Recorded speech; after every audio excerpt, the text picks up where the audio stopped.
Now and then, your name comes up in conversation with my friends. I hate how much I feel it right there in my chest.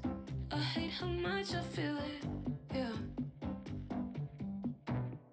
Like, how are you? It seems like things are going really well for you. I wish that I could say the same about me too. I wish that I could say the same. And boy, you know I've tried to pray, I've bruised my knees, I've tried to bring you back to me. I've tried my best to find some kind of peace. Don't you see? There's a big black hole where my heart used to be, and I've tried my best to fill it up with things I don't need. It don't work like that, no, it's not easy to fill this gap that you left in me. There's a big black hole where my heart used to be, and I wish that you would realize I know that you need. It don't work like that, no, it's not easy to fill this gap that you left in me. Without a trace, you disappeared and took some of me with you, babe. Like the way I used to laugh until my belly ached. Well, that's all gone away now, yeah. And boy, you know I've tried to pray, I've bruised my knees, I've tried to bring you back to me. I've tried my best to find some kind of peace. Don't you see? There's a big black hole where my heart used to be, and I've tried my best to fill it up with things I don't need. It don't work like that, no, it's not easy to fill this gap that you left in me. There's a big black hole where my heart used to be, and I wish that you would realize I know that you need. It don't work like that, no, it's not easy to fill this gap that you left in me.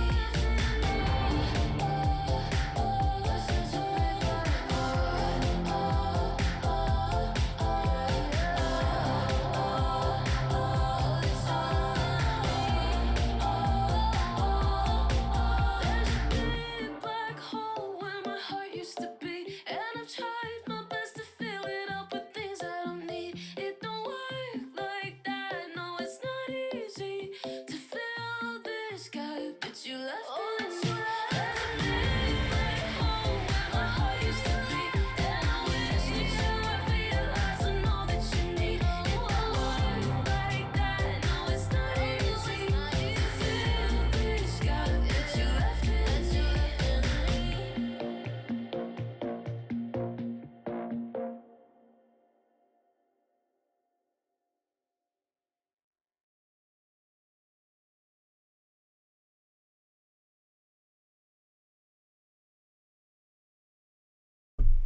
Hi, everybody. How's it hanging? Hi. I am doing pretty good because I didn't wake up until my alarm went off, as opposed to waking up 3 hours before it. So I'm doing great.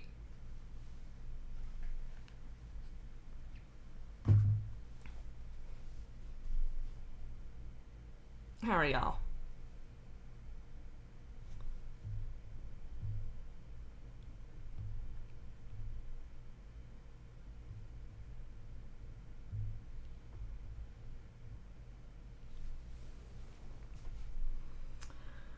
Well, today's Friday.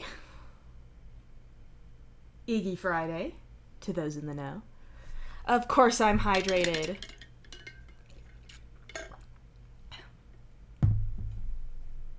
Forgot to... Okay, there we go.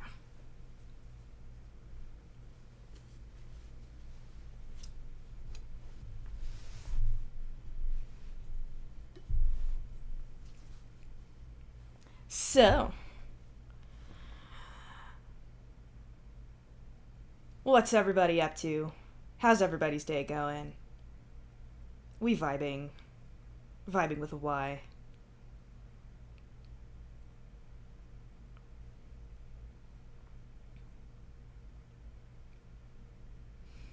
To anyone who is the drawer, to anyone who is not aware, I have no reason to believe that there's anyone in chat right now who isn't in Cherry on Top, but just in case,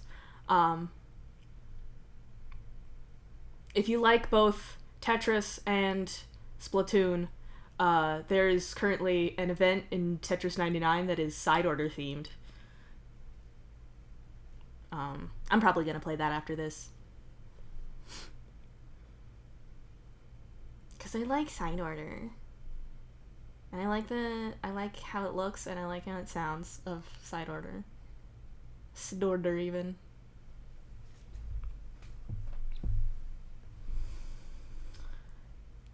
Today, if you are not me, has been a whole entire chain of streams, because rain started, and then my sibling Wander is actually still playing Portal 2. They're almost done.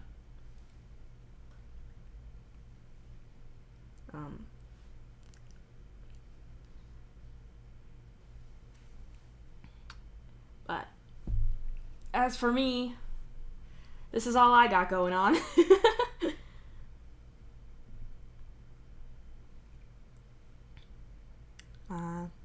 So yeah.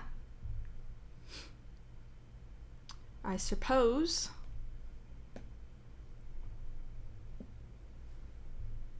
with little else updates wise to announce, I don't know if I like video games counts as an announcement, but that's kind of what we're working with.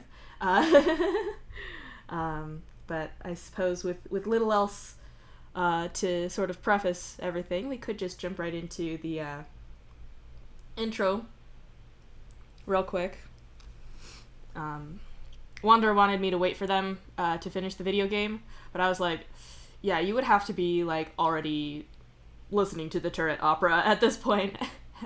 They're like, I am not. So pretty early in here is when they'll be by. But in the meantime, let's get this party started. Let's do this. Let's make it happen, if you will. And I will. I will be making it happen. That's kind of the whole point of me being here. So, with all of that random rambling bullshit out of the way, welcome, one and all of my friends, all of my dear friends, and anyone else who has also found their way here. Welcome to the 4th installment of Your Words Destroyed My Planet, the stream series. If you are new here, welcome. My name is Harper, but you can call me KK, and my pronouns are they, it. If you're new here, please read the rules in chat, be chill, and have a good time.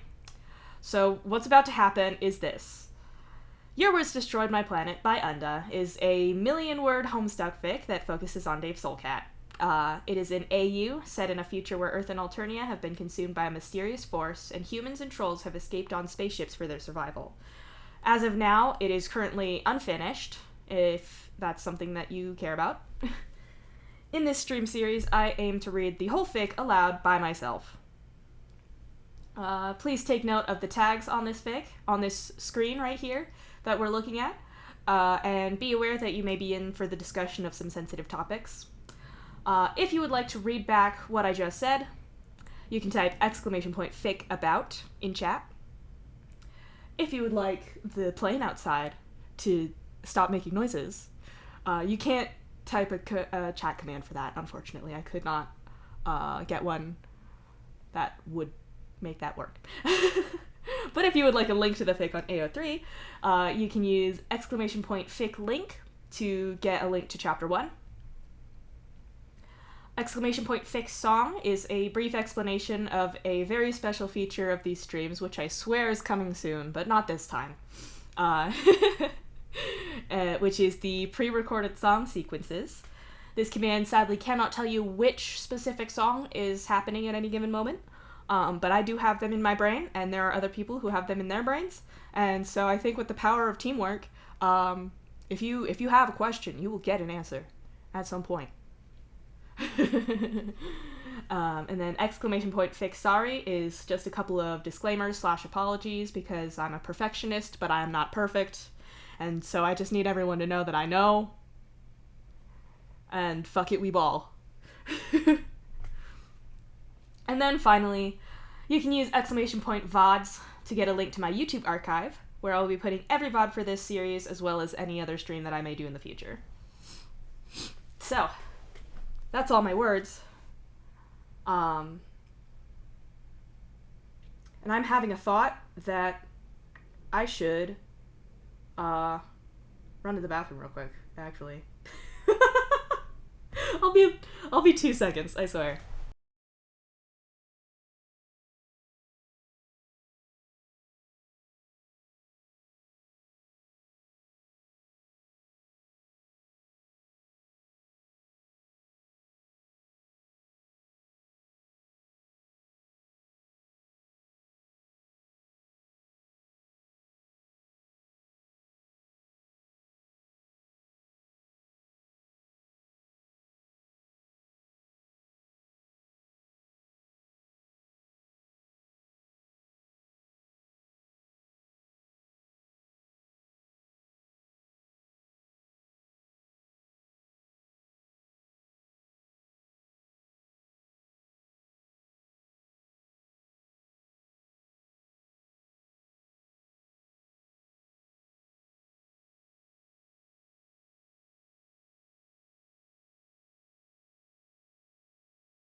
I'm back, lol. You know, you can plan for everything and still be surprised. But yeah, now that is taken care of, now that all of the things are taken care of, let's jump right into it. This is Your Words Destroyed My Planet, Chapter 4. And I've ruined my being settled into my sitting position, so now I have to refigure it out. If only I weren't allergic to sitting normally. Anyway, Chapter 4, let's go! It's not any fault of the Striders, but you've not been sleeping great lately. You don't even think that it's the fact that you're sleeping alone. You often fell asleep without Aradia, and when she was off on some planetary adventure, you could sleep in your bed like a starfish, and it was insanely restful. You suppose the difference is that this time, Aradia isn't coming back. It's not a small break, it's forever. You've unpacked a little more in the week you've been here, but there's still boxes of your stuff piled up in the corner. In all honesty, you don't know when you'll get your shit together enough to unpack the last of it. In some stupid way, it feels like unpacking the last box will be some big final moment, a sign that everything between you and Aradia is properly over. Not that you've been able to bring yourself to contact her at all since it ended. You'd like to think that she's trying to give you your space, but it certainly feels like more proof that she just wasn't that into you anymore, and you being out of her life makes no difference. You roll over in bed yet again, sleepless and upset. When you look at the clock on your bedside, you figure that it's early, but not stupidly early to be up, just earlier than you normally would get out of bed. Seeing little point in staying put, you sit up and swing your legs out of bed. Since you don't have work today, you can just change into your regular clothes. Not that your work actually cares about your clothes, but you have to wear something at least somewhat presentable when you're on duty. These jeans with the rips in both knees that you got from shuffling around under far too many desks with rough mechanical grates that hide cables aren't good enough for work, but they're good enough for you. You're not throwing perfectly good clothes in the fabric recycling if you don't have to. Stepping out into the main room, you're surprised to see that anyone else is up. You're even more surprised to see Dave sat shirtless in front of the coffee table. "Oh, I didn't," you start to say, but Dave holds a finger up like he's trying to pause your words for a moment. Listening closer, you can hear him muttering something to himself as his pen slides across the screen of his tablet in hurried writing. You listen curiously and hear him mumbling about counterweights and a series of numbers that don't mean anything to you. Finally, he pauses and squints at his screen before nodding. "Sorry, would've lost my train of thought. Jumped the tracks and all the math inside would've died," Dave says as he turns his attention to you and leans back a little on the floor. "It's fine. Was that work?" you ask, your eyes flickering to the now dark screen of his tablet. "Yeah, just trying to prepare. Something failing to prepare is preparing to use tired metaphors or whatever," Dave shrugs. "That's definitely what they say." You agree absently. You're not really thinking about what he's saying. You're sort of staring at him. Not like that, but you've never seen him shirtless, you don't think, or at least not since you were kids in school getting changed for gym, and even then you weren't eyeing his stupid mammal torso then. No, you have a specific focus here. "I didn't know you had a tattoo," you say, pointing to the bark beast that stretches up his whole right bicep. "Oh, this? Sorry, Sorry, I just need to... Here, give me 1 second. Give me 1 second. Oh, this? See, I can't hear those two words without hearing them exactly in Iba's voice. So I just have to derail absolutely everything for that reason, and my brain is bad. Anyway. Oh, this? I've got a few. This one's kinda old. I drew the design for this one myself, Dave says lightly, and shifts his arm so you can see a little better. The bark beast on his arm isn't anything like Beck, who is a big, fluffy white monstrosity of canine excitement. No, this one looks like a smaller dog with short fur. It's rendered in black and white and wearing a little doggy coat or something as it looks off with big, dark eyes into the sketchy expanse of space and stars around it. Its head is tilted slightly, one folded ear quirked like it's listening. It's really well done, and you're surprised that you've never seen it before now. He just said he has others, but you can't see any of those, so you're just left to wonder. "It's really well done," you say, a little awkwardly, not entirely sure what the appropriate way to compliment a tattoo is. "Thanks. Hey, since you're up, you should troll Hal. He was getting breakfast," Dave suggests, and picks his tablet up again to continue reading whatever work thing he's doing.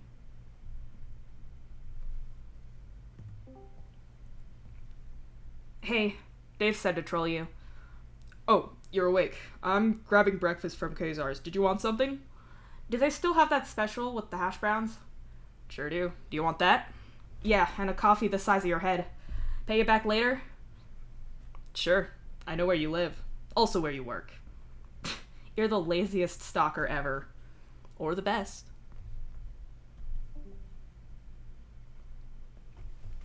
You lower your palm husk a little to look over at Dave, who is actually not only are you not sure what he's doing, but you also don't know how he's doing it. His legs are splayed apart in a wide V on the floor, but he's leaning so far forward that his elbows are resting on the floor, and he's casually reading from his tablet. You're not sure how the hell he can do that with seemingly no effort. Aren't there muscles that go up the back of his legs that ought to be screaming from that stretch? "What are you doing?" you ask him incredulously. "Just reading a report. We're going to that planet, and the team from Reaching Liberty were there first, so I'm just catching up on where they've put everything, so I know what I'm doing when I'm down there." I'm being raided! I'm being raided! I'm thrilled to report that I did correctly set, all those years ago when I set up that raid noise, the fade in works well to not scare all of the shit out of me. Just a little bit. I was like, wait, why am I hearing things? Why am I hearing things? You took just long enough for me to forget. How's it going? Anyway. Of course I forgot! Have you met my brain? I'm reading words, which involves picturing what the words say. Also, it was in the middle of dialogue. So I was thinking about delivery, too.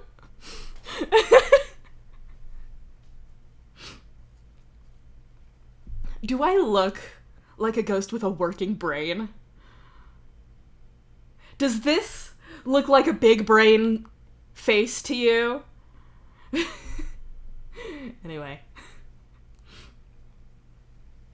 I was here. A lot of working out waypoints on very staticky maps and doing math to plot points, Dave says casually, though you note that he doesn't show you anything he's looking at. I meant the way you're sitting, but sure, that too, you say, gesturing to his whole posture. Oh, yeah, this is no big. I overworked one of my hamstrings the other day, so I'm just trying to make sure it's all good. Dave says, like that in any way explains his seemingly impossible posture. Either because he's done, or because you called attention to it, Dave sits up and tucks his legs back into a relatively normal crisscross fashion, still reading his tablet as he does so. I didn't realize there was so much research involved in your job, you blurt out, and immediately realize just how that sounded. Dave slowly lowers his tablet and narrows his eyes at you, the red mechanical irises doing nothing to set you at ease here. No, man, go on. What do you think my job is, huh? Dave asks in a flat tone.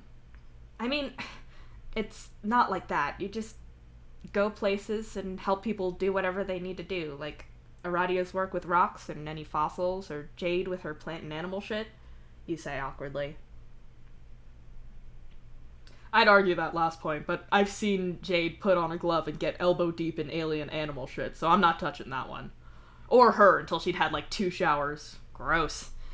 I do like 10 jobs easy. I'm not an engineer like Dirk or Roxy. I can't design machines or anything, but given a bit of training on them, I can use them and maintain them. I know which bits I can duct tape back together and what bits are interchangeable. I'm not a botanist, but I know how to get samples for them and how to store them. I'm not a docterrorist, but I've done shitloads of first aid and basic medical care, and I know how to use our instruments to report things back to our docs up here. I basically have to be sort of okay at everyone's job and be physically ready for anything, Dave points out. I didn't think it was as easy as just setting foot on a planet and being like, I'm the first man to be here, you tell him hastily. Dave rolls his eyes at that.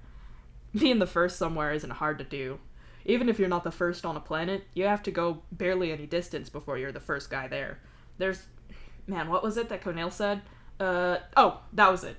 Glad you came somewhere first, now put your back into some actual work.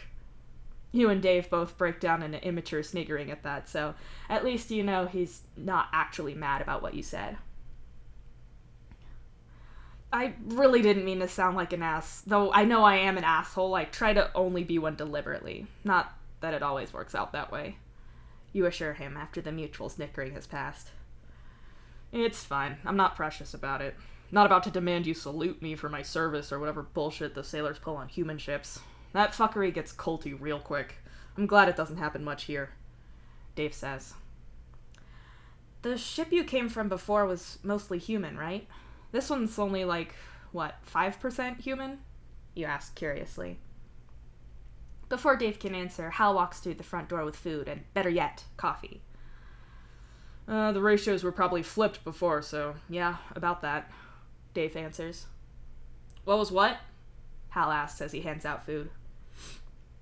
You catch Hal up on your question as he hands the food out between the three of you. I don't know. I think it might have been less than that even. Less than that then. Even then, they usually got the shitty jobs. It really sucked. We learned Alternian in school and stuff on current TV was usually on Alternian, but we didn't get to talk one-on-one to many trolls until we got here. Hal tells you. But your Alternian is so good. I could never tell it was your first language. The only time I even heard Spanish was at the wedding. I never hear any of you speak it, you say as you take the lid off your reusable coffee cup. That was one of the things you left in the shared cupboards here for just this reason. You won't hear it either, Dave says, a little sharply, and bites into his food. We had more experience with it growing up. Alternian is kind of the standard academic language, and Hal starts, but he pauses when Dave gets to his feet and grabs his stuff. Later is all you get from him as he vanishes back into his own block. And our biological parents spoke it for academic work, so between school, TV, and that, we were pretty set for Alternian. We basically only spoke Spanish at home, and technically that wasn't even completely right.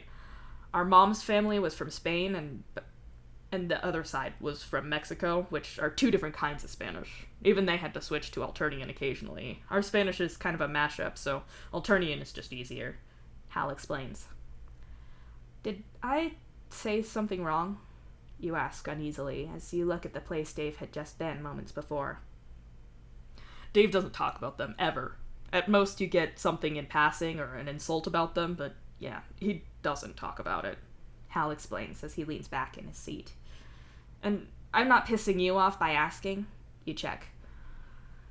Hal grimaces a little and bites into a hash brown with a crunch, seeming to think your words over as he chews for a bit.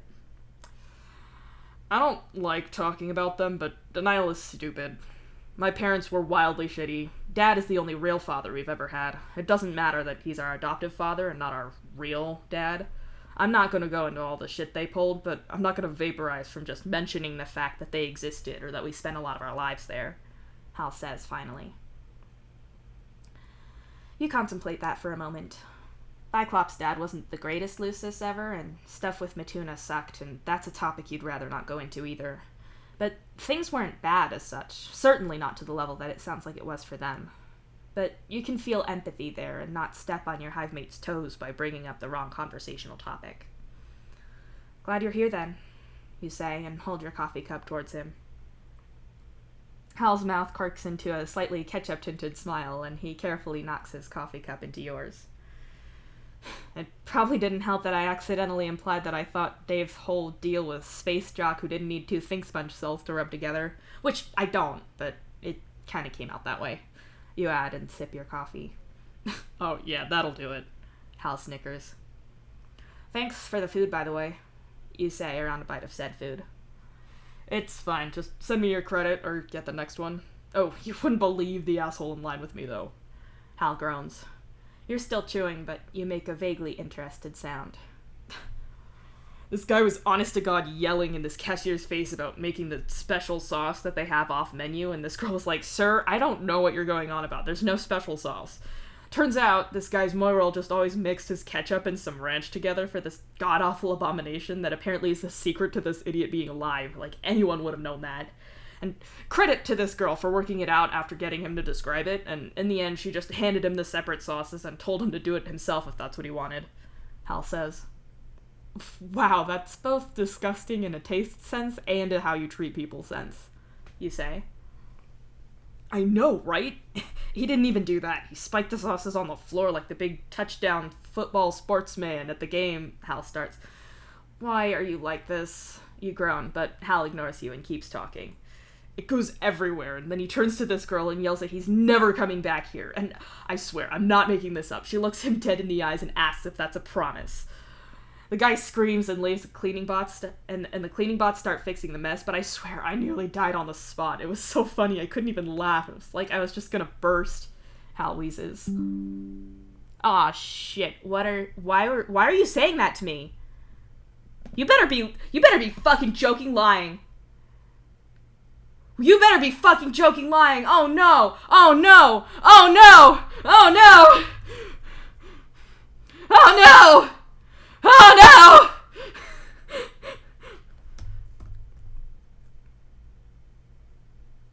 Oh no!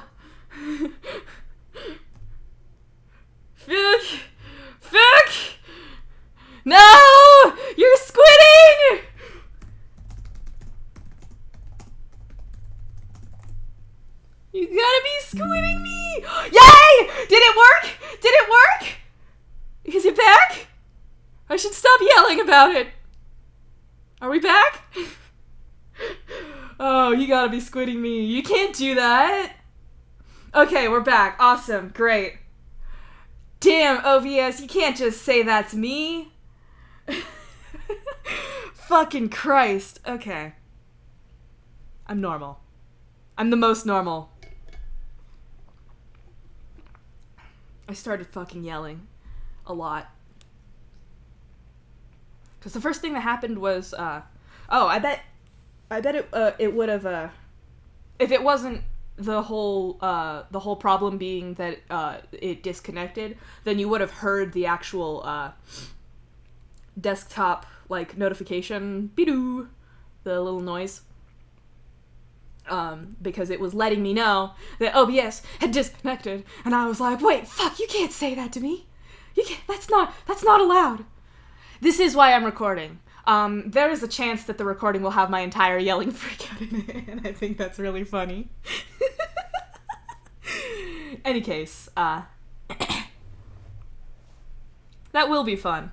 So, you get to hear me yell.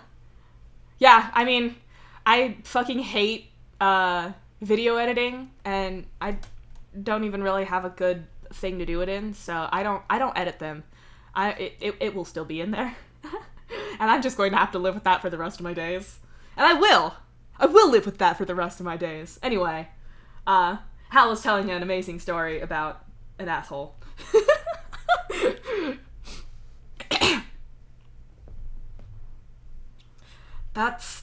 Wow. I hope his Moywirl marches his ass right back there to apologize. Either that, or she caught his name and sets Karkat on him, you say in awe.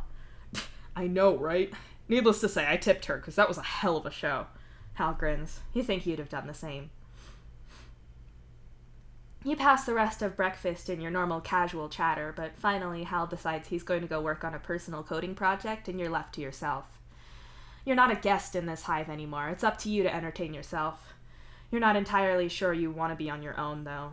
Good thoughts aren't really the kind of thoughts that creep up on you when you're alone and unoccupied lately. It's a lot of what-if type thoughts. What if you'd noticed things changing between you and Aradia sooner? Could you have done something? What if you had mentioned the Hal thing to her before the wedding? How long would you have stayed with her before the dying relationship you were both in finally decomposed enough that one of you noticed? Weeks? Months? Years? You knock on the door of Dave's respite block instead of being alone with your own thoughts. It's open, Dave's voice calls out, really muffled from the door. You press the button by his door, and sure enough, it slides open. Dave's room is kind of a mess. You suppose that with how organized he was at packing your things, his place would be inspection ready. Instead, Dave leans back in his desk chair, one foot just touching the tangled snarl of cables on the floor. His desk itself has all sorts of things for restless hands. Interlocking rings, small puzzles, cubes with all sorts of dials and switches on. His walls are also a mishmash of printed out art that he's done, and photographs of your friends, his family, and alien worlds he's been to. What's up? Dave asks, focusing your attention again. Nothing. Sorry if I touched a nerve or something earlier, you say. It won't do to upset your hive mates, especially not this soon into living with them. Oh, what? Nah, it's fine, Dave says, stretching his arms above his head. You must tilt your head or something. Something gives you away, because as you're looking at Dave's tattoo, he catches you and laughs ever so quietly. I would have thought you'd be over my art since you, never mind. Dave hastily cuts his words off and looks away. Since what? You ask him suspiciously. Dave winces and looks up at you, seemingly deciding whether or not to say what he started to say or not. I mean, it's not like you've never seen my art before, Dave hedges. Your god-awful comic? Yeah, you say, casting your eyes at the printed out artwork that is scattered across the walls. Philistine, genius is never appreciated in its time, but I meant, like, you've seen Aradia's tattoos, Dave says. No shit, you say tersely. Yes, you've seen Aradia's tattoos. You are familiar with them, and now you're not going to get closer to them again, are you? Thanks for the reminder, asshole. I did them, Dave says. Hoofy shit, you call immediately. The one here? The stars? Dave starts and taps his collarbone right where Aradia's tattoo is, which I also just did, even though you can't see me. I don't know who I did that for. They're the stars of the Aries constellation as seen from Earth. That constellation shares her sign. It's not exactly hard to see Aradia's tattoo there. That one's visible with an especially wide neckline, and given that Aradia wears all sorts of things, it's not a stretch to think that Dave's seen it. Hell, they go on planetary adventures together, which probably involves a certain amount of getting changed in and out of clothes, so that's not hard to figure either. You weren't aware the stars were specific stars, though. She never told you that, or that Dave put it on her. You mean you designed it, or dug up some star chart for it? You correct him. No, I mean, here. Dave wheels his chair back a little and reaches up onto one of the few neat shelves that has bags and hard cases of things that look work-related. He picks up one such hard-shelled case, unzips it, and reveals a machine that, with a little squinting, you can see is a tattoo gun of some kind. It's not very big at all, but that's what it looks like. I did the Alpine bark beast head here, too, Dave adds, touching the side of his ribs. You know, the place on Aradia that's hidden by the band of her bra? As far as you knew, only you knew about that one, but apparently not. You're not... Since when are you a tattoo artist? You have to train for that, and I've seen your art. It's shit, you say, and point at the printed out bits of his comic on the walls. I knew a guy. He taught me. I don't do it professionally or anything, just in specific circumstances. It's not anything funny. It was just tattooing. I wasn't moving in on your girlfriend or anything, Dave insists. It's tattooing. You don't just pick it up from a guy. It's not some occasional hobby like, you flounder, like fucking macrame or something. There's no way you're a secret tattoo artist who tattooed my mate's for it without me knowing, her ever saying it was you. The hell is macrame? Dave asks, clearly lost. It's not important, you snap at him. Okay, look. I know my art looks shitty, but that's on purpose. It takes a lot of skill to be this god-awful, and I have my own reasons for learning to do what I do, and I don't need to tell you shit, but hey, if you don't believe me... Dave trails off, spinning in his chair back towards his desk. You watch as he opens a drawer, rummages around, and then pulls out a white gel pen. He pulls the cap off with his teeth and turns back to you. Come on then, I'll prove it, Dave says, and holds his hand out towards your arm. What are... Your words fail you as Dave catches your hand with his and drags your arm closer. His hands are so warm, warmer than Aradia even. You always forget that about humans. Dave presses his pen to the skin of your forearm and starts hastily scribbling away. How did this devolve to you drawing on me? You ask in utter confusion. Well, you don't believe I can draw like that.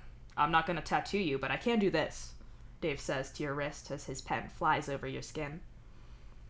You want to pull your hand back, but suddenly you just don't have the energy for any of this.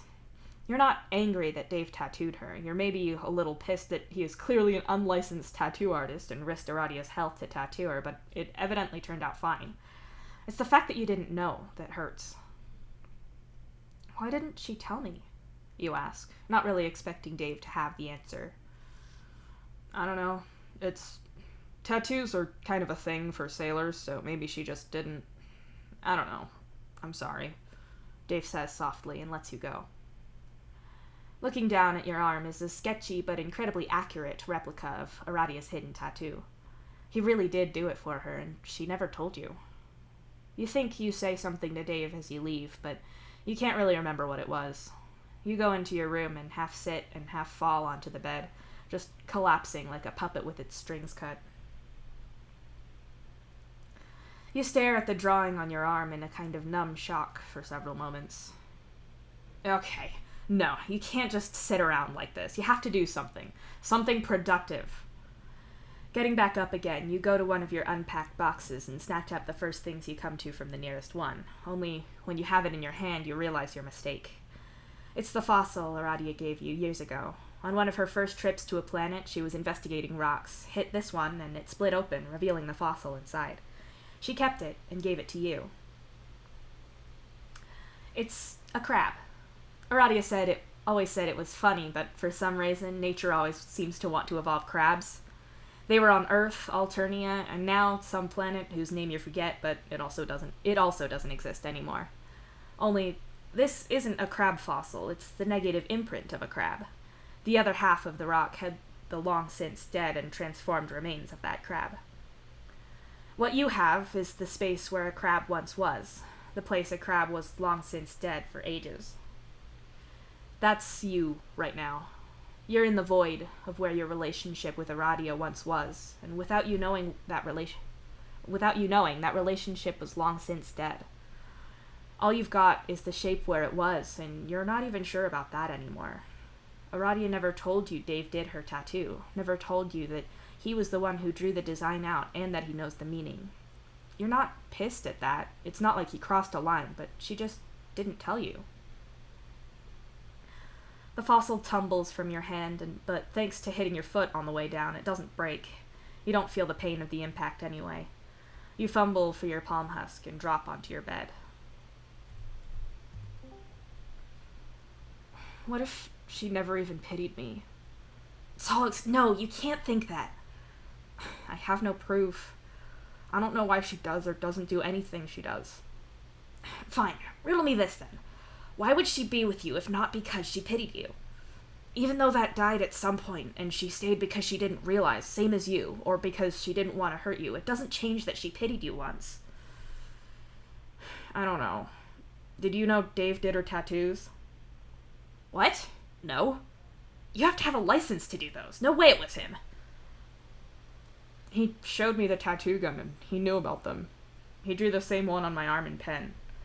He seemed surprised that I didn't know. What?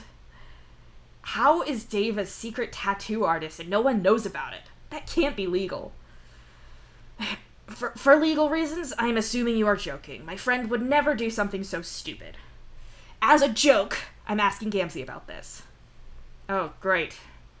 Did he get your Moirel too?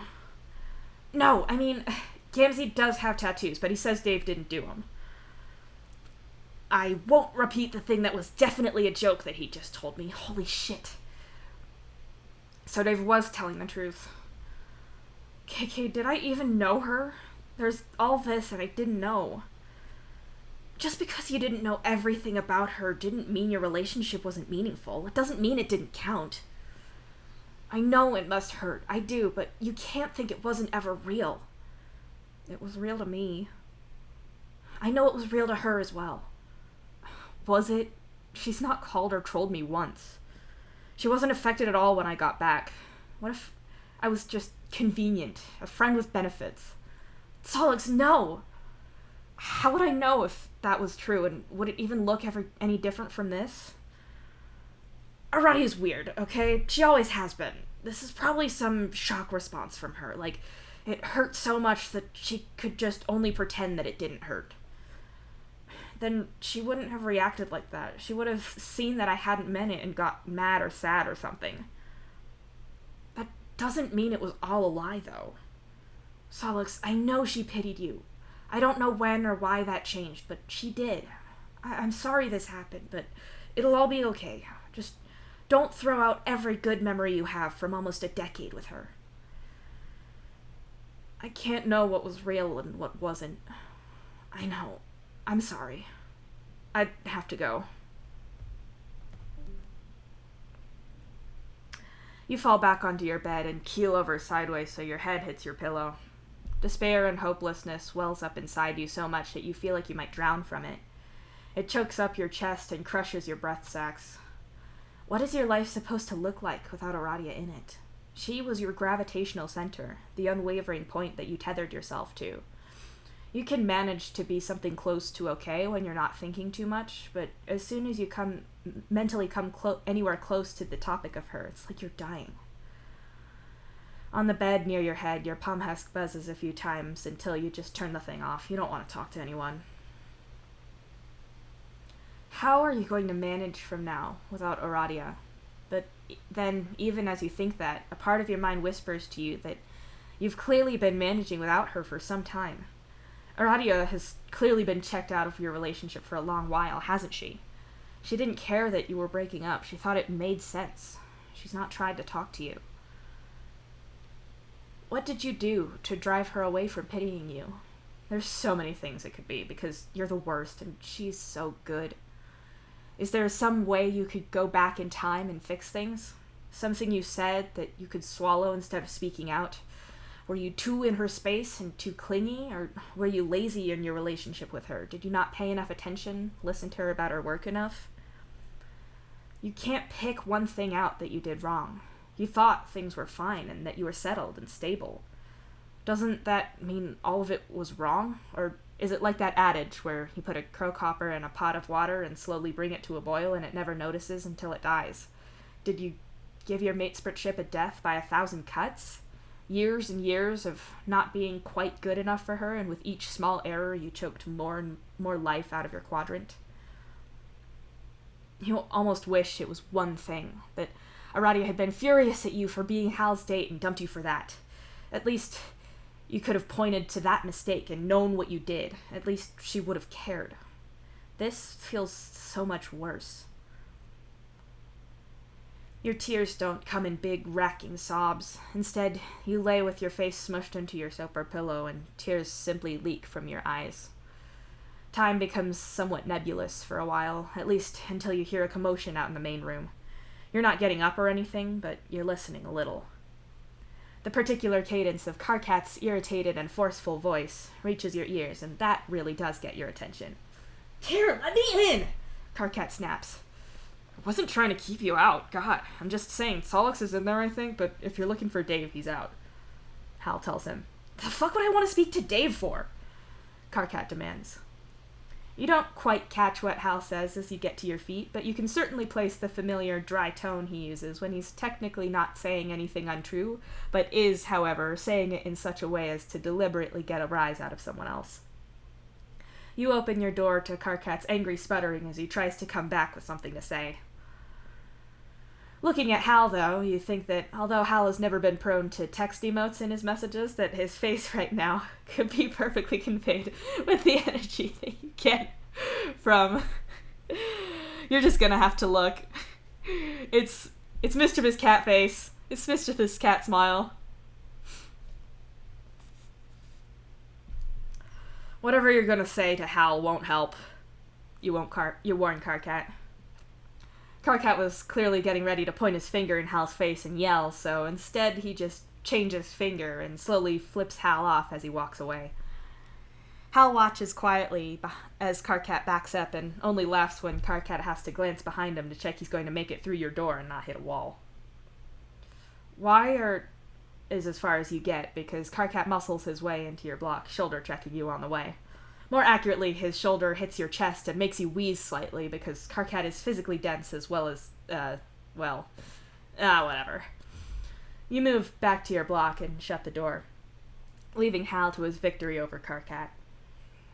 "I brought frozen grub cream, sad movies to do with computer stuff, and we're gonna sit here and I'm gonna help you feel better because you've clearly been bawling your eyes out in here alone, and I'm not leaving you alone." Karkat snaps at you, his whole posture daring you to fight him. "I haven't been bawling," you point out. "It's far too high energy." "You've been crying. The rest is semantics," he insists. You're too tired to argue much, so you just sit back down on your bed and surrender. The look on Karkat's face is pitying, and although you know that the boundaries of it are platonic, it is only platonic because that's what he's called it. It's gentle and caring. It's a look that searches for how you are so he can best know how to patch you up again. When you two were younger, and back when he struggled with how his attraction worked, it was frustrating and almost painful. Like you've always said, you'd never have cheated on Aradia, but the passing thought of kissing your best friend Flushways still happened to cross your mind now and then. A thought now and then doesn't count. You'd never have done it. You had Aradia, and Karkat can't share people in quadrants. The one thing Gamzee has going for him is that he's seemingly not interested in getting any other quadrants, so Karkat doesn't have to share him. Even if Karkat had been single and you'd just seen him as your diamond, it wouldn't have worked. Karkat couldn't have dealt with you being with Aradia. You know he wanted to, but he couldn't. You wanted things with him that you couldn't have because of Aradia, and so both of you were kept apart. So, yeah, it used to sting a little sometimes when you were younger. When Karkat would care for you and something bordering the lines of just friends and something more. At least right now you're so simultaneously agonized and numb from how much you hurt that if Karkat's sweetness does sting, it's not something you can feel now. What if I never meant anything to her? You ask. The preamble of all this is just too much right now.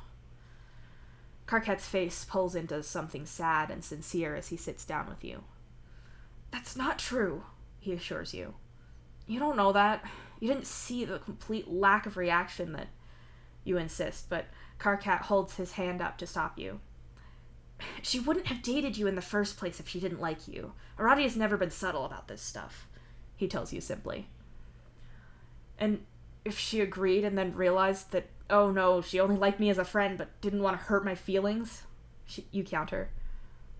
Aradia? The girl everyone says is too blunt? Karkat asks incredulously. He has a point there. But not with me, you argue back, because you need to argue something. Okay, new tactic. Also, eat this, it's gonna melt. Karkat insists and shoves the tub of frozen grub cream into your hands. The tub is already starting to get warm condensation on the side, so when you pop the tub open and rescue the included spoon from its home, you find that the frozen treat is definitely thawing. Tell me this then, Solix. When is the last time that you and Aradia paled? Karkat challenges you, nearly making you choke on the dessert. The fuck, KK? Why do you... You choke out. No, you're the one insisting that she only saw you as a friend, so tell me, when did you two last pale? I want details, as explicit as you can, enough to make your Lucis blush. Karkat insists, with his whole expression daring you to do just that. All the same, the mention of Biclops' dad... Yeah, no, he wasn't the brightest Lucist around, but you'd still rather not talk about that stuff with him anyway. I don't know, it's not like I kept a diary of that stuff or anything. You frown and think about it a little, since Karkat doesn't look dissuaded. Right before Kanaya's wriggling day, I was getting into the shower before we had to go, and she followed me. You're not going into more detail. Thinking on it now, you can't place anything off about it. Aradia didn't seem like she was playing along or anything. She was the one who put the moves on you there. You don't know what else to say about it. It wasn't planet-shattering, but the two of you had been kind of on a time limit. You both got where you needed to be, so to speak. Why would she have done any of that if she hadn't wanted to? Karkat asks, a little more gently. He's better at reading you than you give him credit for. I don't know. You're asking me to make sense of a situation where nothing makes sense. Everything was fine. No relationship is completely stars in your eyes, swept off your feet every second of every day. Sometimes you have to have awkward shifts that don't line up, or you have conversations that are more about whether you need more trash bags in the hive, and did you send that email to the maintenance people about the light, or am I wrong? Is it all cinematic whirlwind romance with you and Gamzee? You ask him sharply. No, I mean, it's the same. You have moments where things are romantic and close, and then there's lots of time that's just casual, and the occasional moment where you threaten to murder them if they leave their socks on the floor again. Karkat growls a little at that last part. Such a neat freak. As much as I hate myself, I can't see any one moment that I fucked up. I know the whole thing with Hal was a fuck up on my part, but whatever went wrong was clearly before that. I told a lie that no one believed, that me and Aradia had broken up, and the only one who bought it was Aradia. She just heard that and went, oh, that checks out. Better get back to reading science documents and watching some documentary. I fucked up with Hal, but that wasn't the fuck up that caused this. I didn't do anything big or anything wrong, and neither did she as far as I know. You insist. Karkat moves to sit at your side, his shoulder against your arm, radiating warmth through you. He takes the frozen grub cream from your hands, and you wipe the cold condensation on your palms off onto your knees. If I can't say where it went wrong, how can I know what I did? How can I know it wasn't all wrong, that she wasn't just sparing my feelings, that I wasn't just convenient? You ask. Karkat eats a spoonful of the frozen grub cream in silence. You can't even remember the flavor because you were paying so little attention. For one thing, Aradia's not that self-sacrificing, Karkat says. Hey, leave her alone. You protest. You're broken up, but you're not willing to hear people talk shit about Aradia. No, I'm serious. You think she'd sacrifice a decade of her life pretending to pity you if it was all for the sake of sparing your feelings? Not only is she not that self-sacrificing, she's also not that stupid, Karkat insists. Then when? At what point did this whole thing we had just die? How long was I standing around knee-deep in the rotting corpse of my matespert ship without knowing? You demand. Karkat takes another bite and frowns. When he takes the spoon back out of his mouth, he fiddles with it in his hand for a moment, idly wiggling it back and forth like he would with pens when you were in school. I think we call relationships one thing, but it's actually a lot of things, Karkat says slowly. Like what? You ask. Well, okay, there's the obvious do you pity someone question, but you can pity someone in a lot of ways. Red, pale, platonically. Sometimes it's hard to tell what's what, you know? Even when you're in a quadrant with someone, you're other things too. Your friends, your hive mates, you watch out for each other's health. You can look at someone and want to pale them as well as all of that other stuff, Karkat explains. So, you're saying, what, that she stopped romantically pitying me, but we were still good hive mates and the bulge was good, so we just didn't notice? Seriously? You ask incredulously. No, I'm saying... Look, you're not the same person you were when we were 13. I'm not the same person I was when I was 13, thank God. We're both different, but we're still friends. We changed, and our friendship changed with us as we matured, Karkat says. I matured. You got older, you say, because talking shit to Karkat is normal, and right now you need normal. Karkat gives you a flat and unimpressed look, refuses to verbally dignify what you said with an answer, and continues. What I'm saying is that what happened with you and Aradia most likely is you just grew apart. It happens. But because you both like each other so much, and you work well as friends and hive mates, and you're clearly still physically into each other, that you didn't notice. Aradia hears the whole stupid wedding lie, and she realizes it's true and it makes sense. I don't think she'd maliciously lie to you about pitying you when she didn't, and I'm sure she still does pity you, at least platonically. You didn't make a mistake. It's just time, Karkat says softly. If she pities me so much, why hasn't she tried to talk to me at all? You challenge Karkat and steal the dessert back. She's probably just trying to give you your space, Karkat suggests. And what about all this stuff with Dave doing her tattoos that I didn't know about? If I didn't know that, then what else didn't I know? You ask. I'm going to overlook the many rules that I'm sure Dave is breaking there on account of I'm off duty and don't need more work. That's absurd, though. You can't demand to be part of everything your quadrant mate is or does. I don't know all of Gamzee's friends. I don't know everything about his work. There's lots of parts of his life that I'm not part of, and it's the same with me, Karkat explains. You take another bite of the grub cream right off Karkat's spoon, just so that you won't point out that Karkat's relationship with Gamzee is fucked up. The stupid pick-me part of your think sponge wants to say that Karkat knows basically everything about you. If you were with him instead, then that wouldn't be something he'd have to say about his relationship, but that's stupid and petty. You're hurting so bad from losing Aradia, the last thing you want to do is put Karkat through the same kind of pain. Even if he's not been with Gamzee as long as you had been with Aradia, he is invested in him. He does pity him. You don't want Karkat to feel hurt and raw from losing a quadrant like you feel right now.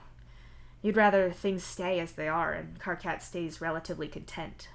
Hurting him for your potential benefit is a shitty thing to do. Doesn't mean you're not still tempted.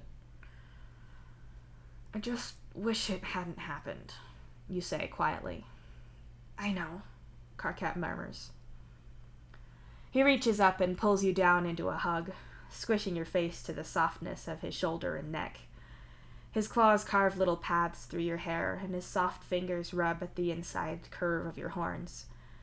He shifts slightly, and you hear the sound of him setting the frozen grub cream off to the side. With that hand free, you feel the weird temperature change as the hand that had been holding the frozen dessert moves to the back of your neck. I'm sorry that this happened. It wasn't your fault. You didn't deserve this. I know it sucks right now, but I'm here, and you'll get through it. It'll suck for a while, but you'll make it, and in the meantime, you've got me, you've got your friends. You've got 2 striders to live with, and that'll give you something to be annoyed at, I'm sure, Karkat says gently.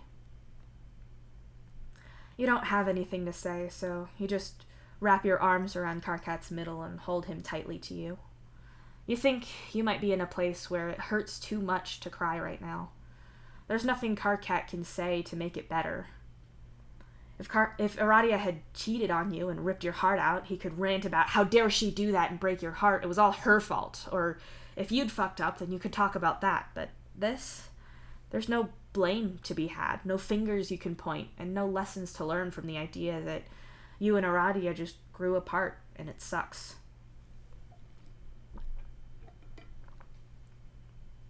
You lost something that you might not have truly had for a while. You can't pretend that you didn't lose it and go back. You can't undo any of this. It just hurts, and it sucks. We could watch a movie, distract yourself a little, Karkat suggests, his voice making its way to you both out loud in your right ear and in the bassy rumble conducted through his chest to the ear on the side of your face pressed up against him.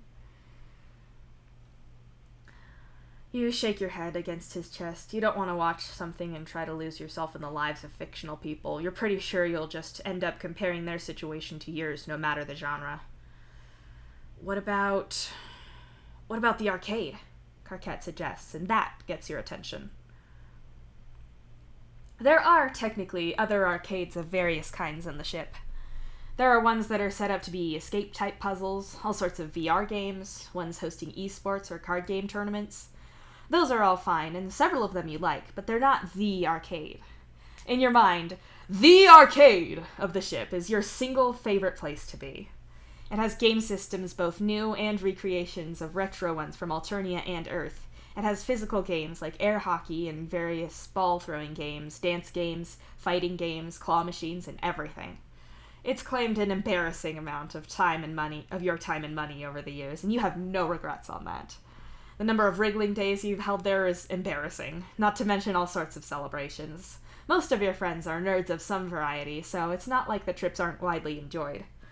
Going there might actually soothe your troubled mind for a bit. It's worth a shot, at least. That could actually be good, you say, and pull away from him to sit up properly. Try not to sound too surprised. Sometimes I do think of good ideas. Here, we're taking this with us, because I know Dave doesn't have a freezer, and I didn't bring this for Hal, Karkat says, waving the frozen grub cream in your face. Hal didn't do anything to deserve that, you protest. Exactly why he's not getting it, so come on, get up, Karkat insists as he hops up onto his feet. That's not what I... Oh, never mind, you sigh, too exhausted to actually argue with Karkat. You grab your hoodie and slide your ship ID lanyard around your neck. Karkat has his on his belt like a little dweeb. When you step out of your respite block, Hal is nowhere to be seen, but even so, you feel obligated to shout to the hive at large that you're going out as you put your shoes on by the front door. You don't get a response, so you just go. Hal's place, or you suppose now it's your place, is actually closer to the arcade than your hive with Aradia was. That's a pretty weak plus for ending an almost 10-year relationship. No one pities you anymore, and your blood pusher feels like it's been ripped out, but you are a few minutes closer to your favorite arcade. Yeah, not a great deal. Did I tell you I had to have this big sit-down meeting with Cancri the other day? Karkat asks as you get on the train with him. I can still hear well, so I guess you didn't, you say as you sneak a bite of the melting, semi-frozen grub cream. He's been protecting people because they're politically valuable, and he's trying to teach me about tact and how friends in high places will help make real change. Like, motherfucker, one of us was at the captain's grandson's wedding, and it wasn't you, bitch! You can't just protect people from consequences because you have a stake in the matter, Karkat rants. Instead of saying anything, you just eat a little more. What? Karkat demands, squinting at you all suspiciously. You don't get to bitch at me for years for never having any tact and immediately getting on your case, only to be mad when I don't do that, you warn him. So I'm a hypocrite. Tell me what you're thinking, because you're clearly thinking something, and I don't like the implication that you're comparing me to Cancri and finding things to compare, Karkat snaps. You roll your eyes and stab the spoon right back in the tub of thawing grub cream. I didn't say that. You're projecting. You'd never abuse your position of power for your own career gain, financial gain, or shit like that. You're all about fairness and helping people. It's gross. You assure him. But, Karkat prompts you suspiciously. Gamzee's suspiciously spotless record, or I assume spotless, he's got a reputation, and yet nothing ever goes anywhere. I don't think you'd protect or help people for your own selfish gain, but you said you'd pull favors to find me somewhere to live, and Gamzee probably wouldn't still be here if you hadn't done something at some point. You point out. It's not the same. Helping out someone in another department so you have a relationship with them and they're more likely to help you is one thing. Corruption is totally different. Besides, Gamzee's never done anything all that bad. He's a high-blood, they have issues, and people understand. The chuckle voodoos aren't his fault either. Him giving people the creeps sometimes isn't a reasonable thing to report people for, and people know that. I've never demanded someone make something go away for him, Karkat insists. Yeah, like a coworker has never overlooked something Karkat's Moirel has done in the spirit of keeping Karkat on their good side. Like people haven't ever been dissuaded from complaining about Gamzee because they know his Moirel works in HR. Like Karkat wouldn't offer to have a stern talking to with Gamzee instead of real action. I'm not saying you're corrupt or like Cancri who only cares about being performative and advancing his own career, you say, and leave it at that. Karkat looks pretty sour, like he wants to argue with you, but you suppose he figures that you're upset enough already and lets it go for now. Getting deeply involved in debates revolving around Gamzee just don't go well. Karkat instead eats a little more frozen grub cream and tries his best not to look like he's pouting. It's mildly successful. You leave the topic behind you, and at the next stop you get off and head towards the arcade. Sorry, the arcade!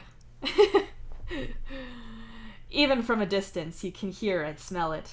The haven of gaming is set on a corner of one of the entertainment districts. Each residential block has its own setup with places to eat, things to do, all the sort of stuff to try to distract you all from the idea that you're fleeing certain death on finite resources to who knows what in the distance.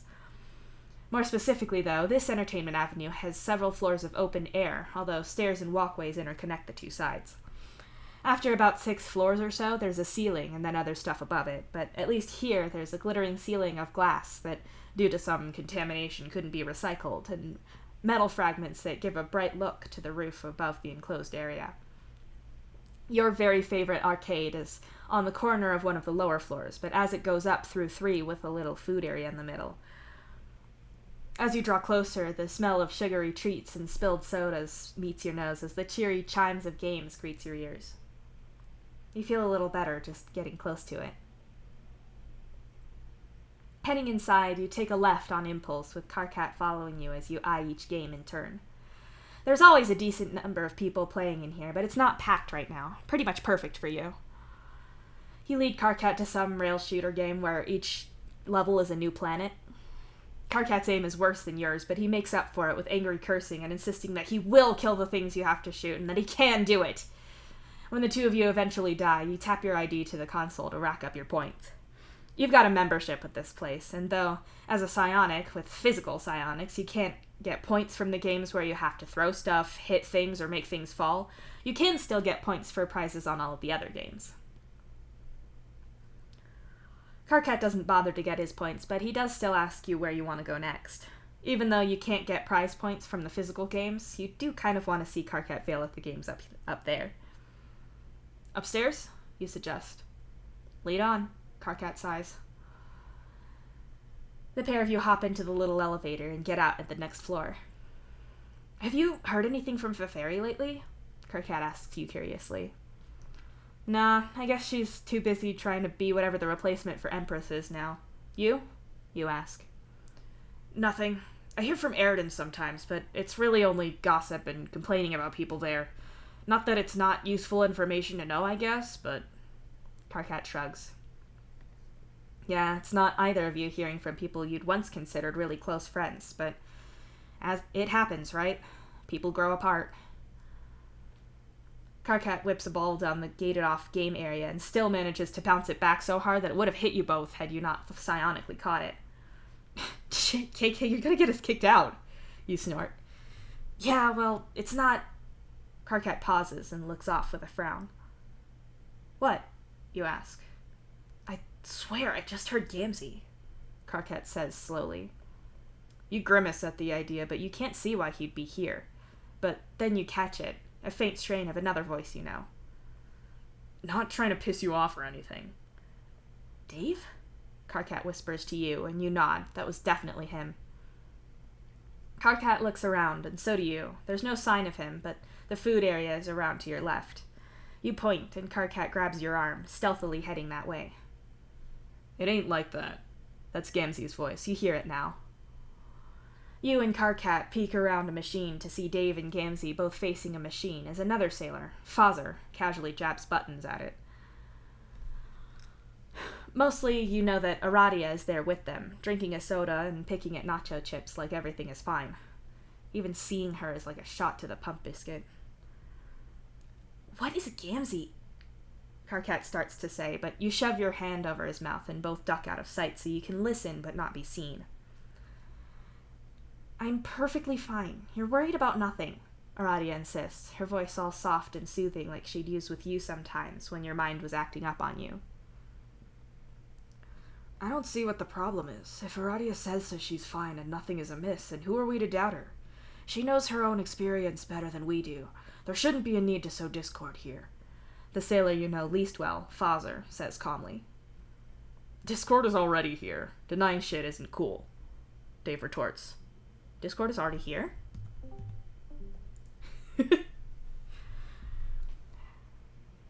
Look, I appreciate the concern. I do. Both professionally and personally. I get why you'd be worried, but really, I'm fine. It's nothing. Aradia assures them. Nothing? You're nothing to her? Karkat grips your shirt tightly and gives you a look, imploring you to not think that about yourself. He knows you too well. You two were together for a decade. That's not nothing. You can't be with someone for that long and have it be nothing, Dave insists. Even if Solix wasn't much of anything, Gamzee adds in with a mean little laugh that makes you want to snap him in half. Even Karkat scowls at his words. Hey, fuck off. I don't care about your beef with him, but just because you two don't like each other doesn't mean everyone else feels that way. He was Radia's matespert for 10 years. He's been Karkat's bestie since they were, practically grubs, right? Right. If Solix died tomorrow, Karkat'd be a wreck, no matter how much you like him. Because, shocker, not everyone likes people the same as you. Dave argues with a strength to his words that you hadn't expected. It's not like you're friends. It's not about that. Solix didn't cheat on me, so I don't feel badly there. It just happened that this whole silly situation showed that things had been over for a while. There's no point being upset about it. It makes sense, Aradia insists, interrupting the argument between Dave and Gamzee. I think that makes sense. Aradia can hold perfectly good feelings and memories about her matespertship, but in the end, what's over is over, and being too tangled up in the past only leads to pain. It's better to focus on the future, Fazer says. Don't lecture me on the past, Dave snaps. Ignoring what was will make you sick. Don't talk about what you don't know about Fazer. He and I know what we mean with the past, and our little bone sis here is the one running from hers. As much as I don't see how anyone could get with him, you can't pretend you weren't, Gamzee says sternly. Gamzee's right. Being accepting is one thing, and this isn't that, Dave agrees. I am fine, and there is no point thinking about it, Aradia tells them once again. Look, when I told you that you don't have to worry about Solix because he's with us, Dave starts. I didn't ask you to do that, Aradia interrupts him sharply. And I didn't do it for you. He's my friend too, and he and Hal are real close. Besides, it helped Rose. I'd hoped that it'd help you not feel so bad about him leaving if you knew he was somewhere with friends, but I didn't think you'd be all la la la, I'm fine, nothing is wrong, when shit is clearly wrong, Dave retorts. You think she isn't living in the now so much as running from what was, Fazer says slowly. I'm fine. Nothing is wrong, and it doesn't matter, Aradia growls. You peek around the arcade machine to look at the group again. Aradia is all but snarling in Dave's face, but he's not backing down. To your surprise, Gamzee seems to be supporting Dave in this, his body physically acting as a looming reminder of backup. Then why'd you pick here? Dave asks, so quietly that his voice is nearly lost to the beeping machines nearby. This is ridiculous. I'm leaving. I'm perfectly fine, and my breakup is none of your business, Aradia says and marches off. I think I should probably, Fozzer says slowly, pointing in the direction that Aradia left him. Thanks, Foz. Gamzee nods, and the red blood hurries off after Aradia. With Aradia gone, Dave and Gamzee shift apart. We're gonna be royally fucked if this doesn't work out, Dave says finally. You slip back behind the machine in case Dave or Gamzee look over and see the two of you listening in, because you know that'd go badly. Nothing we can do about it. What'll be will be, Gamzee says lazily. To hell with that. I'm not having her problems blow up in my face. I don't get how she can be fine with this. She has to be lying to herself, doesn't she? Dave asks. The way I see it is he wasn't bad enough to get rid of until all this lying happened. It's been over for ages, so she got over it ages ago, Gamzee says, cutting you right to the core, even though he has no idea that you're there. No, it wasn't like that, Karkat whispers urgently to you, his hand tapping urgently on your chest as if to physically draw you away from his Myral's words. Hoofby shit. Ugh. I feel gross about this. At least Foz has her for now. This whole mess is just... Dave breaks off with a sigh. Bad vibes, Gamzee says solemnly. Very bad vibes. The baddest, rankest vibes, Dave snorts. Might need to flip our whole agreement around if she's gonna be a problem, Gamzee says slowly. Since when are you all future-focused? Hopefully she'll figure this out and we'll all be good, but, I'm going to Tortuga, Dave says unhappily. Mind if I have these then? Gamzee asks after a slight pause. Yeah, dude, whatever. Go nuts on those nachos. I'm out, Dave says, and you have to move a little out of the way with Karkat so you're not in Dave's line of sight when he leaves. You watch him go, tapping away at his palm husk as he goes, only for him to linger in the doorway. You pull back, afraid that he might look around, but he doesn't. He just stands there. A moment later, your palm husk pings in your pocket, and you scramble to get it out before it makes more noise. I don't have separate sound effects for these, so I'm just going to rate them. Turn Tech Godhead added Twin Armageddons to Strider Hive group chat. Turn Tech Godhead kicked Tentacle Therapist from Strider Hive group chat. Turn Tech Godhead renamed Strider Hive group chat to Strylux Hive group chat. Hey guys, work thing came up, so I'm gonna be out for dinner, so, have something I hate to eat or whatever. You only hate entirely sensible things that I also hate, so no. Also, I'm stunned you had the balls to kick Rose from the chat. I'm sure she'll have them from you later. Oh no, my ass literally fell off from laughing. Now how will I do my job with no ass? Even from across the room, you can see that Dave isn't laughing or even smiling as he types. Another message from Hal pings in, but you don't look at it because Dave has just walked off.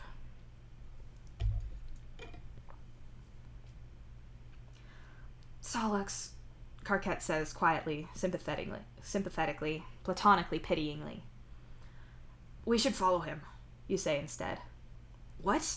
Dave? Why?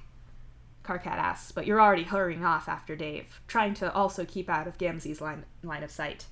That's not too hard to do, seeing as Gamzee is in fact going nuts for nachos, as Dave had suggested. Solux! Karkat hisses, hurrying to catch you. You skid to a stop outside and see Dave heading down a ramp to the floor below, and you start to go after him, only for Karkat to catch your shirt.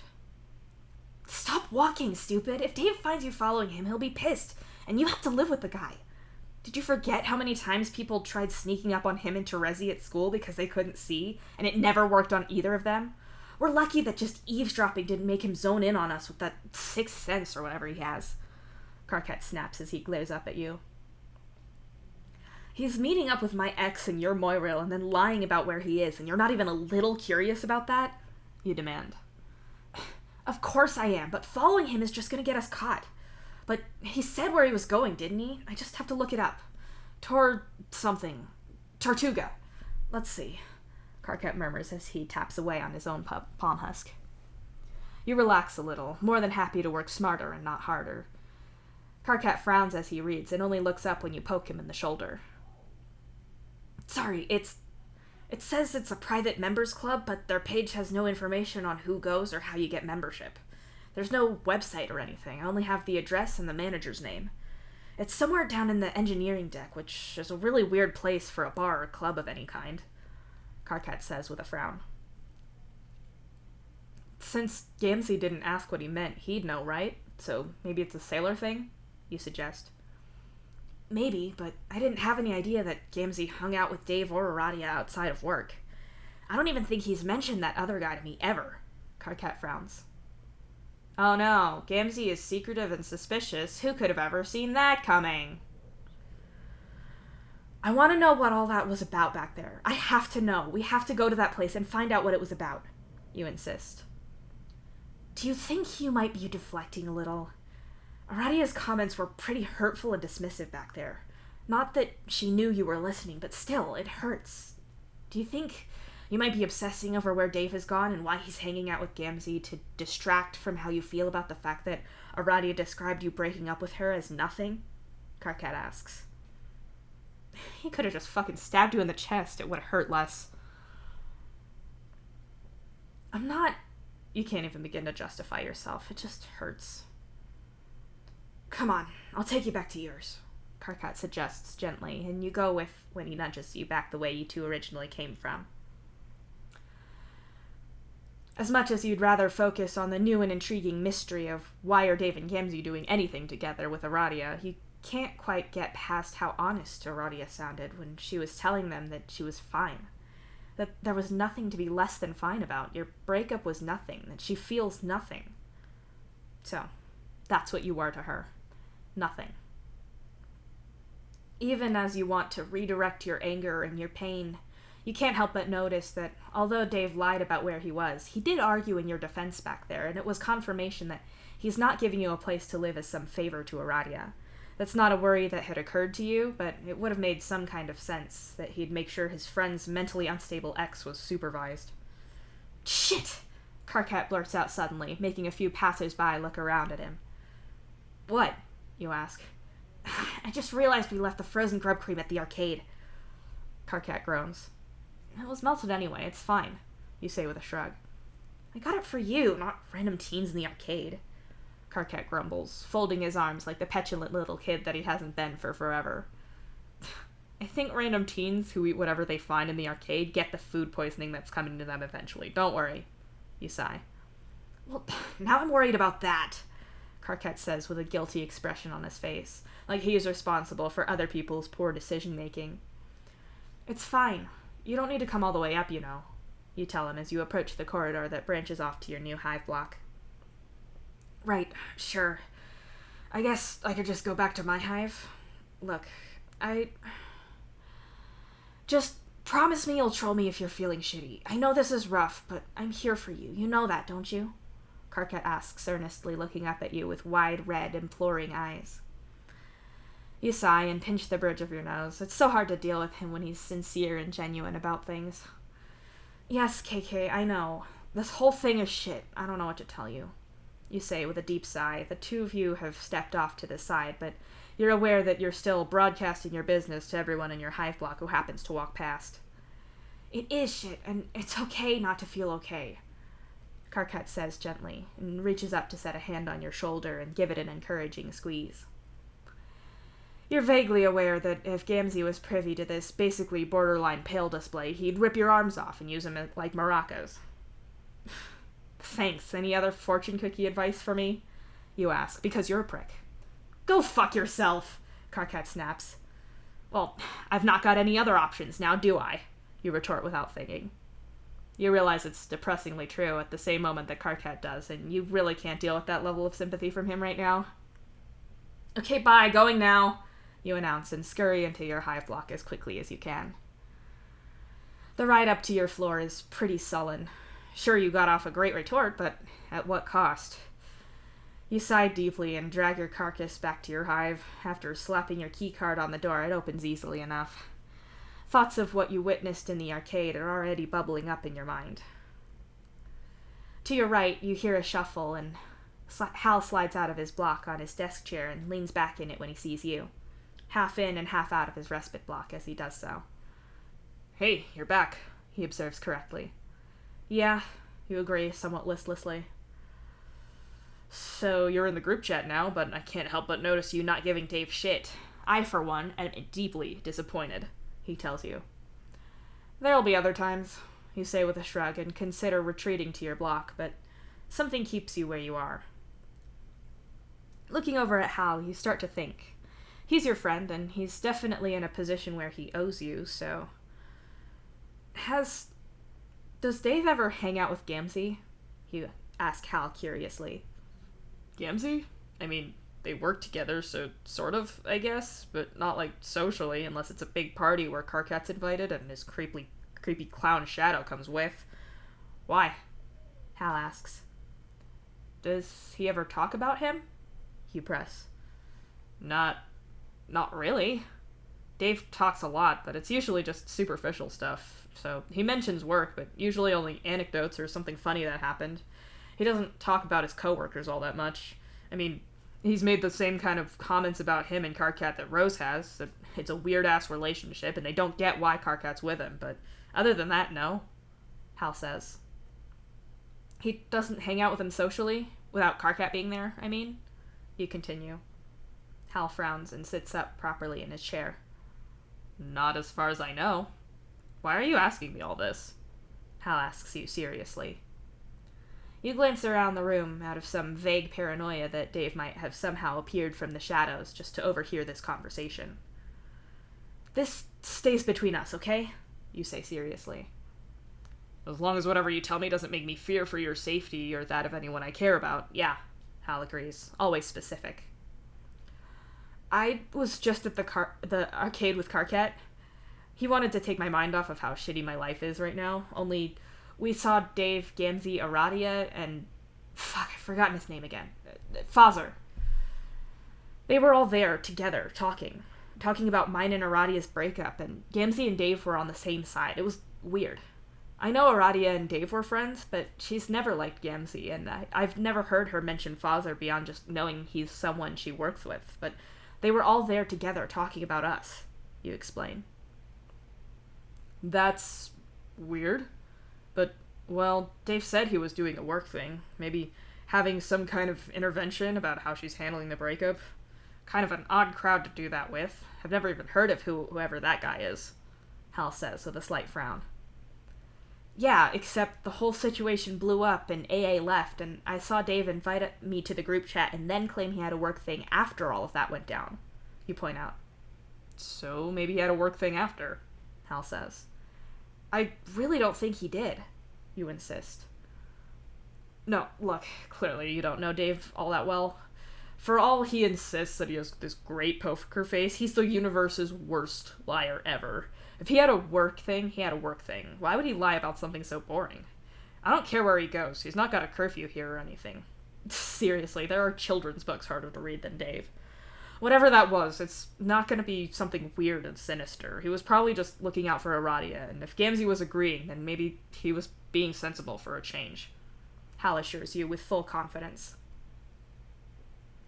Something about this still doesn't sit right with you. Not at all. You just don't know what exactly is going on. Shit, maybe Karkat is right that you're just distracting yourself from your feelings about what Aradia said. But there's no denying that something seriously weird is going on here. And that's the end of the chapter! Am I just going to sing that every single time I finish a chapter? I very well might. I'm just like that. Like, that's not even going to have to be, like, a thing that I intend on doing. I might just completely by chance sing it every single time.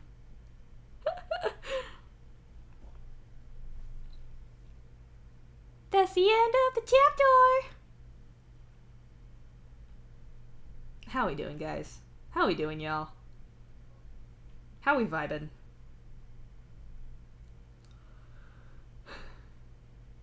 I'm glad when the internet exploded it came back by itself.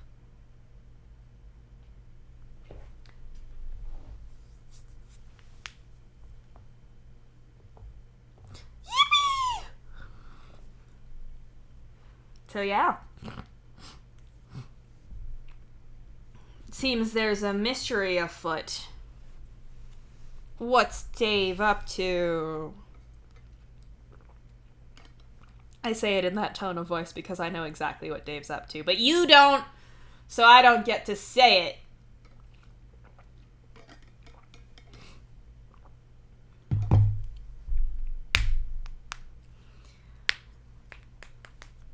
Crunchy fingers. I got crunchy fingers.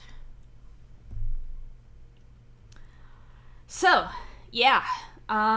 Since that's all I got,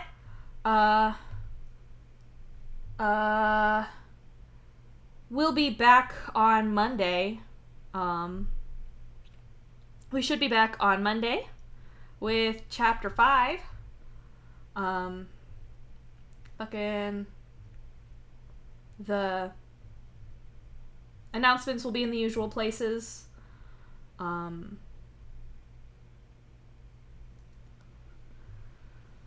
And I don't really have anything else to say.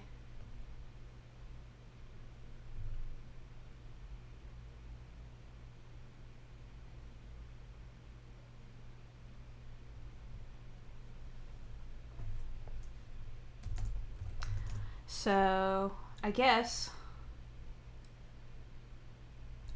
now is the part when I disappear. I hope that everybody has a wonderful time. I'll be hearing from probably a bunch of you in the imminent future on account of yeah.